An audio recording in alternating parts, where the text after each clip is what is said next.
Dāmas un kungi, sportisti, sporta līdzjutēji un sporta draugi.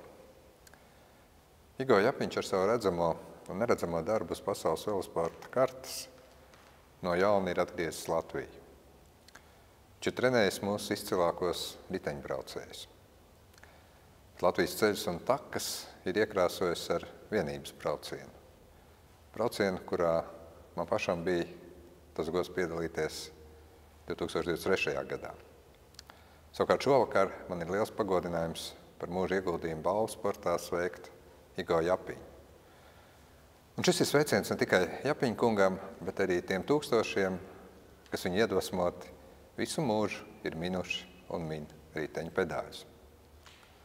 Mēdz teikt, ka riteni no jauna nav jāizgudro. Un Igo Japiņš tik tiešām nav izgudrojis jaunu riteni, bet palīdzējis velosipēdu ieraudzīt citā gaismā. Dažiem viņš ir palīdzējis ieraudzīt riteni kā transporta līdzekli uz sacensību medaļām.